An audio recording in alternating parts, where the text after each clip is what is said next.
and welcome to the ESPC show on the go. Yes, so we need to apologise. The audio recording will not be what it normally is right now because we are on the tram down to Leith for our much anticipated podcast episode. Because we've spoken about going to Leith for a long time, and we are now doing that. Yeah, we thought we'd pick the best day, the best weather.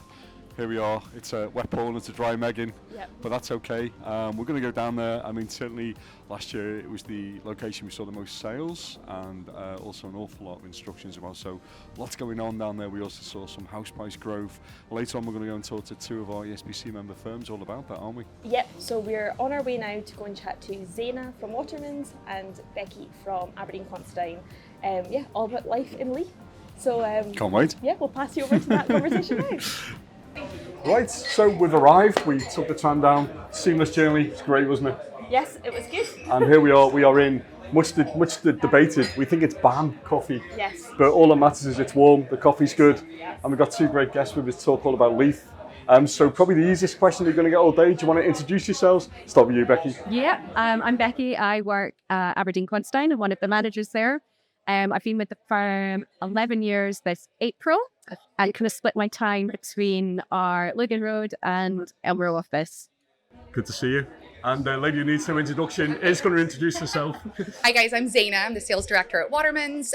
We've got offices local here in Leith and also through in Glasgow and Dundee. So this is one of my favorite haunts. I come here all the time. So yeah. Is this your favorite little spot? It is my favorite spot. It's dog friendly. I've got 2 dogs. I come here all the time. Their brunches are fantastic. So literally get their avocado on toast. Yeah, I've got one eye on the lentil soup after this, but we'll keep on going. Shall we? We'll dive into the first question. So this is the Leith special. We've already said last year was the Leith was the most popular area in terms of sales. We know this, but yeah, how are you finding the market locally? How is things? It's really positive at the moment. I think lots and lots of activity we're finding for all types of buyers, actually. Leith's always popular, and there's such a diverse style and choice for buyers. So I think whether you like modern or traditional tenements, converted whiskey ones, there's something for everyone. And we're really seeing that in terms of inquiries, really good offers for sale clients, but really helping first-time buyers in particular get on the market. They're really doing well at the moment. It's never been a better time to buy for them. And Leith in particular kind of fits that mold for them. I think it's affordable, there's lots of choice, and it's doing really well. Lots of positivity, I think, particularly for Now the tram works are finished. No, I know, the controversial times. I love them. Yeah. Yes, I was so ready for it. It's a love hate, isn't it? Yeah. I mean, but now it's done. How easy is it to get to appointments now? I've had a couple where I've just not chosen to drive because it's cheaper to get the tram round trip, and then it's easier. You can get straight there. Like, it is so much better. So much better. It's cheaper to buy a tram than Yes. We use them all the time. We're really lucky. A bit spoiled probably for Edinburgh that we've got a stop right outside our office. So jumping on for viewings or meeting clients for valuations is so much easier. Fantastic. Good. And what would you say, Tzana? I ditto to all of that. I mean, you can never just not love being by the waterfront, having just that kind of view to it. And I also think we always knew that Leith was one of the most densely populated areas, and it's just helped. I think, as Becky said, it's affordable for first-time buyers.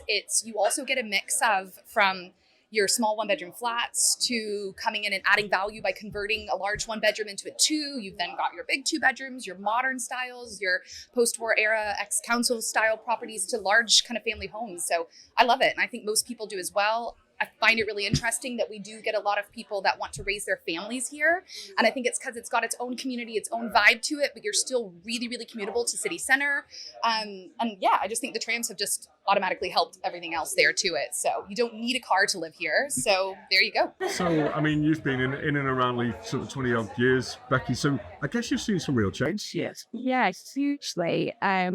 It's been really interesting. I was saying to Tzana just before I started that it'll be 25 years since I moved to Edinburgh for uni, and I can remember at the time the uni paper, that's how old it is, or I am, sort of suggesting that Leith in particular isn't anywhere that you should be going. It's, you know, a bit gritty, a bit grimy, and that is completely reversed now. It's the most sought after place. People really want to live here. The regeneration has been, I mean, not just the trams, but, you know, properties, areas, you know, buildings getting redeveloped. And I think that's the thing about Leith in itself, that there's always a bit of an excitement. There's always something new. There's a new coffee shop. There's a new bar, a restaurant. There's something new open. It's got its own feel, isn't it? It feels very different from the centre of Edinburgh, doesn't it? Exactly. Yeah, it's really diverse. It's really dynamic. It's fuzzy. It's you know, it feels like a distant memory with summer at the moment, and you know, we're meant to be getting nicer weather, but that sort of European-y culture down at the shore. In the It does summer. have that kind of like almost like a kind of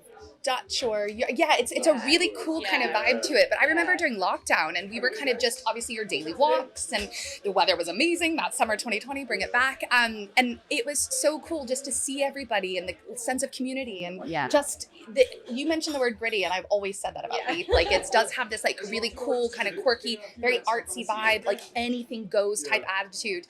Everybody here has a sense of humor as well to it, and I find that get on the I Love Leith Facebook page. That's fun. That is real fun. You're always going to ask what's the best Chinese food in Leith. Like there's always a good one there.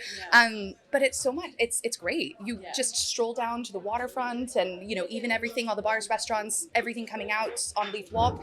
When you talked about the regeneration, I first moved here to Edinburgh in 2007. And I used to live in Leith off Elliott Street. And then from there, I moved kind of over Bellevue area. So I've always kind of stayed on this like central kind of north side of the city. And I remember when I first moved down along kind of Leith, the shore area where kind of Portland Gardens was, I didn't have a car at first. So everything was walkable or bus. Buses are great here, like LRT, fantastic. And then even further from there, I hadn't wanted to leave because I had everything on my doorstep. You've got, you know, Asda down in New Haven. You've got the Tesco over here just off Duke Street. Like it's so fantastic. Bring in that Aldi and the Lidl, like superstars. So it's got everything you needed to it. So you don't need to go out to the suburbs. You don't need to go into kind of further areas away outside of the kind of city center. That's the question is, you know, I think I read today it was about 1920 when it was sort of subsumed into Edinburgh. It was its own place then. It does feel like that. Like maybe you can proud. stay here and not go to You're like, I would say Leithers are super proud. Like when I've met people and they're like, where are you from in Scotland? It's from Leith. I live in Leith. Like, I don't think you need a kind of further explanation. I'm originally born and raised in Texas, and we say the same thing. Like, I'm from Texas. I'm not from the States. I'm from Texas. And it's got kind of that same similar vibe to it. Like, total identity to it. And you meet people who are proper, like, even getting to go in and meet them to value their homes or to sell their homes. I meet people who live off of Sloane Street. So just kind of in between Easter Road and Leith Walk, and there are people who that's been their home for 40 or 50 years, and they are proper Leithers, like born and raised here, grew their family up here, and I love it. I love getting to see those stories, and maybe they're wanting to get from their second floor 2-bedroom flat down to a little 1-bedroom kind of like ground floor flat, and it's wonderful to meet them and to see their story to it. So love it. Yeah, I get the impression they're liking Leith. Yeah, absolutely. We know that Leith is one of those sought after places, especially on ESPC. But what is selling the fastest down here? What kind of properties are going? Apart from the coffee, I would say your 1-bedroom flats. Like those are ones that I picked up your stuff off of kind of the Easter Road area. So like your Bothwell Street, your Edina Places. There were a couple other ones like Albion Road. You've got kind of your 2-bedroom flats along the shore. Those are always fab. 2-bed, 2-bath, balconies, waterfront facing. Like, it's really good. 9% year on prices as well. Seen a real increase in prices. What I find the most interesting on that one is it's not just locals, or it's not just people who are kind of professionals, couples. I get a lot of downsizers or people wanting a base in the city that want this like modern style property that has a factor, that's a little low maintenance, has a lift, so they don't need 100%. So having that, and what I also find interesting is a lot of the new builds they're building don't always come with parking. So obviously that's some kind of controversy that's going on here with the new build sector. Some of the more established ones, the kind of early 2000s, you have parking with them. So those are really popular with them at the moment, and I'm loving them. So I think the flats are always going to be popular 1-2 beds in the areas you were just saying. Bonington as well this year has done particularly well for us. We've seen a bit of a little bubble of activity there. So pretty much everything. I think the tram has definitely made a big impact, isn't it? I think investor market, 100%. Like we noticed, I did one at Elb Street last year, and that was right in the summertime. The tram's opening, I think, in 3 weeks. And I thought it was going to be interesting because I thought this is either going to be owner occupiers, so people wanting to live in it themselves because it was a 2-bedroom under £200,000, like fairy dust, or it was going to be investors. And we had 13, I think, went to a closing date after a week on the market, had over 100 viewings. Like my eyes were fried doing all those viewings, and ended up having the top 2 offers were buy-to-let investors because they were, speculating in terms of the tram activity, where the investment was coming in, how the market was going to increase with, the way the rental market is going to be. I think we're just beginning. As you say, it's been 20 years or so in the making, but we're not there yet. Actually, as we walked in today to BAM Coffee, second plug, they're building across the road, aren't they? Yeah. And that's a significant... Yeah, they've been at that for a while, and it's really starting. Interesting to see where that one's going. And obviously you have the Dalton scrapyard, and that's just been proposed for some student housing. Saying that, weren't we, on the way yes. down? Yeah. So I remember some of those when they were being built, and they were like, people were, I don't want to look onto the scrapyard, and then now it's what's happening there. But we find that interesting because you're either, it can be luxury kind of apartments to you're in a modern build and you look onto a scrapyard and then you've got these like amazing, cool, quirky, traditional buildings just here. It's really, but it's so going to diverse. change, as you say. I think brownfield sites and infilling where there's a bit of land, it's all going to get built on. That's, we were sitting there in 20 years time, we'll be saying how much has changed again, that's going to happen for sure.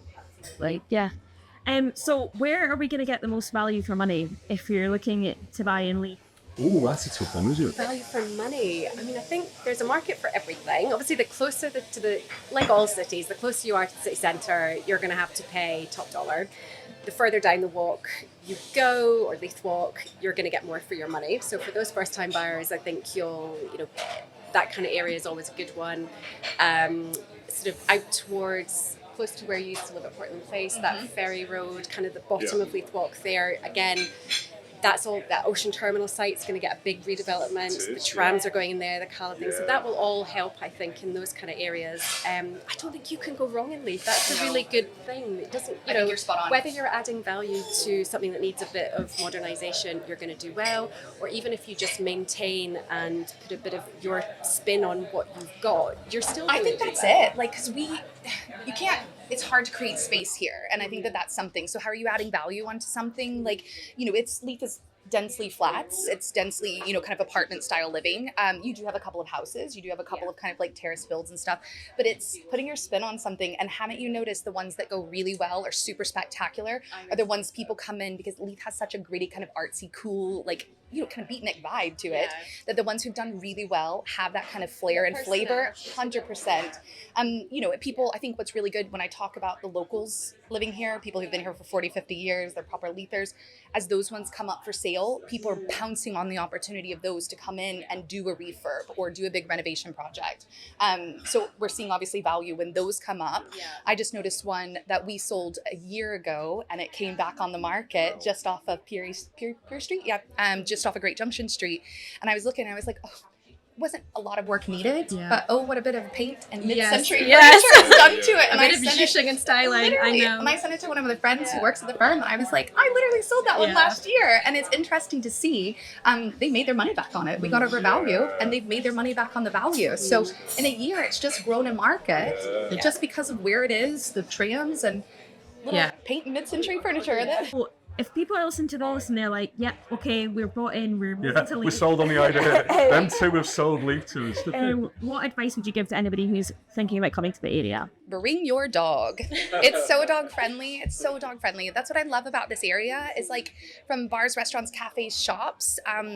Everything's dog friendly. So you're always, give them a little scratch to pooch. Yeah, absolutely. And even if you don't have a dog, I would kind of same advice though, that I think with any new area, having a walk around, grabbing a coffee, walking the streets. They've got the Leith Market open every Saturday. So much fun. Sometimes in the summer, you've got your kind of buskers that are out there. You've got like your local produce, your kind of local suppliers. It's cool. It's cool. There's so many independent shops that you pop in, and people are so friendly and engaging here that, whether it's a house plan or, you're buying clothes or whatever it is, people engage with you, talk to you, and I think just get sort of that and that's feeling. The difference between the big sort of brands and the small locally owned business, like our friend today, you know, came over, introduced himself, you know, it's a different feel, isn't it? But there's also so much to do. So one of my favorites, the Linden Lime Distillery Tour, so cool. The Porterleaf Distillery Tour. I haven't done that yet. I really want to do that. Cool, like restaurant, also dog friendly. Like if you didn't know, it's also dog friendly to go in there. It's really cool. So there's so much to do, even just like on a random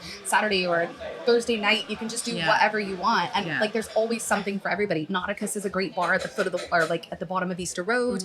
And it's so come great. Down, do a recce, live and breathe the place, imagine yourself here and what feel it feel for like. it. Yeah, I think, and again, within the area, you know, speaking as well to your solicitor and having that really good, you know, chatting through properties that you'd maybe see or getting that relationship going. That's what they're doing all day, every day. I think they would disagree, but they're, you know, they're speaking to clients and they're offering. So they've got a really good insight to areas as well. So I think that's, you know, popping into the ESPC showroom, speaking to the guys. We've had a few people that just are wandering by and just say, I'm looking specifically for a 2-bedroom flat on the waterfront. Your office is near here. What can I do? What do I need to be looking out for? And it's been really interesting talking to them about, you know, the pros and cons of them, what to look for, like some of the new build properties, if they're going direct to the builder, like what are some kind of good ones about, you know, resale homes and the second kind of homes for it, to then something that's like off plan and stuff. So it's been really interesting. But I would say that, go in, have a chat with your solicitor, come into the showroom, you know, get a feel for what those kind of sales stats have been doing. Do you need to compete at a closing date? Like, can you just get something at a fixed price? There's some really, really cool kind of opportunities here. Yeah, and I think the market, you know, we feel is probably only going to go one way from here. I think we're seeing peak interest rates. We think, you know, inflation seems to be falling. So again, it feels like a good time. A bit more optimism for buyers, a bit more positivity. You know, it was quite tough towards the end of last year. I just looked a bit stagnant, and I think there has been a lot more good news stories out. And and yet the premium people are having to pay isn't as great as last year, so it's more accessible. Hopefully wages have come up slightly versus work prices also. I mean, still a way to go, but you know, hopefully there's a bit more affordability now, and you're not having to bid as much to be able to get on the ladder. I think that's the thing, and that is, you know, it has been a difficult market in some ways, but getting the advice of your solicitor, because you're not necessarily, maybe there was still perception at the end of last year for first-time buyers that you were having to offer way over still, and that actually wasn't always the case. And it's that, you know, catch-22 of people offering subject to sale. It's the kind of chain type buyers, and that's what I'm noticing. The kind of, is it inflexibility or is it the market just being a bit wonky, that it's still causing a bit of a struggle. You are seeing more properties go under offer and then come back on the market because the buyers aren't yet under offer with their property. So that kind of chain mentality or the chain kind of setup is still causing a little bit of a difficulty in the market. But positive vibes from first-time buyers. My gosh, you guys are chain free. Come on, like never been a better time to buy for first-time buyers. I'm doing it's in their favor. Yes, I'm doing viewings and saying, oh, you know, our clients are looking at something else. By all means, you're chain free. Like, let's have a chat. Let's go. Like, get your solicitor to get in touch. You know, costs nothing to make an offer, does it? Absolutely. Have a go. Have a go. We're still going to say is no. Yes. Have a go. I'm loving the lines. We're going to use that actually. It's the strap line. Leith, have a go. Right, so here's a question for you. Best reasons to live in Leith. I'll take 3, nice and short. 3 reasons. 3 words. 3 reasons. All 3 reasons. Great transport links. 1. Amazing diversity and selection of restaurants and bars. Cannot beat it. And the people. The people. Yeah. Okay. Always makes a place. Yeah. Beat that, beat that. I don't think it's any kind of, I guess, questions. Dog friendly. Like, love my dogs. I would say the food. Ooh, you are a mix of just your local coffee shops that have some really great kind of like just, your Sunday brunch to your Michelin starred restaurants. And I think the drinks as well. Obviously, you can tell what I like to do on a Saturday. I know, a little insight to our lives, eating and drinking. I mean, honestly, they have a really great, like just on the waterfront, they've got Toast, which is like a kind of like cafe wine bar. And so if you're not into drinking, you just go and have your coffee. If you just, I remember it was like a September kind of sunny evening. We had like a little bit of like a late summer and we were just like, fancy a rosé. Feel like I'm in Spain a little bit. And just came in, they had a sommelier on staff and came out and gave a really great recommendation, and it was such a fab night. So you get kind of just random nights like that. So dog friendly, food and drinks. I hear you. Great. Okay. No, that's great. And I guess you've already given a lot of places to shout out. We're obviously in Ballincoffey just now. Is there any places that we should check out while we're down here to get a... Oh, there's so many, and I know we've name checked a lot. It's and no one who's changed hands. Yeah, I know. Product placement. Hard toast is definitely a favourite of mine on the shore. Your Really Linden wonderful. line. That's good. Really cool that they do. It's not necessarily the whole distillery tour, but they do the bottling. Yeah. And it's cool. It's definitely worth it. I know. Fingal is cool. Fingal's Have you very been? good. Yes, at 12 Triangles coffee shop around the corner from us. I never knew why there was always a queue outside for a bagel. Yeah. or a piece of bread, but it's phenomenal. Yeah. It's really good. Yeah, really good. Nauticus is cool. That's a really good bar. I've been to the Heron, which is just over kind of by Henderson Row. It's really good. It's like fine dining. It's lovely. I think anything on the shore. The good thing about the shore in the summer is the sun sets that way. So everyone kind of spills out, just having a drink of wine, have a beer, and you kind of mingle around. Culture, it is. Yeah. Anywhere along there, the Ship on the Shore, Fishers, Ship on the Granary. Shore, I mean, yeah. all of them are free stuff. Water of Leith Walkway. Great walk. Takes you all the way down to kind of Balerno area. It's beautiful. That wall. They've got, is it the Leith Sculpture Museum that's on the Water of Leith Walkway, and then you also get like a great coffee shop. Sorry, ma'am, but it's a Milk Cafe. So they've got one as you walk in there. You can just kind of divert off of there. Really cool as well. You also, and I know when we talk about Leith, we also talk about like kind of the adjacent areas with it. So like your Leith Links, the shore as well. But you're kind of like Trinity, New Haven area and stuff as well. But in Trinity, you've got Victoria Park, and they've got Jack's Coffee Van. So good as well. So if you're just kind of like walking through there, that's a really good one too. So, yes. Portofee on the corner of Starbank Park. So good. It's really good Oh fun. my God. I mean, we could go on. Yeah. We should just do a show just on coffee shops. I think there's value in that. They do a Leith Festival as well in the summertime, so that's always really cool. The Links always has something kind of out there. Yeah. Well, hope you got all that. Yeah, thank you guys so much. I think that is like the best sales pitch for Liverpool. Visit Scotland. Are you listening? How can we monetize this? Podcast by the Leith Tourist Information Board there. I think you've done a good job. Yeah, absolutely. Well, thanks so much, guys, for going on the podcast. You're welcome. Thank you. Really appreciate it. Thanks for your time. Nice to see you. See you soon. So there we are. That's the show. I mean, you could feel the passion coming through for Leith from Rebecca and Tzana there, couldn't you? Yeah, absolutely. And we wish we had picked a better day to come down to Leith. We just thought we would pop in by the shore. That's Toast just behind us. Both Becky and Tzana recommended. But yes, we're just about to head back up to the city centre, but we've had a really nice afternoon in Leith. Absolutely. It might not be sunshine in Leith, but there's sunshine indoors, wasn't it, with the two that really lit up our day. That was great. Yeah, absolutely. And we will definitely be back in better weather when the sun is shining. Look, open top bus going by as well. Look at that. Well. Okay, great to see you, and we will see you real soon. Take care. Bye. Thanks so much for listening. Bye.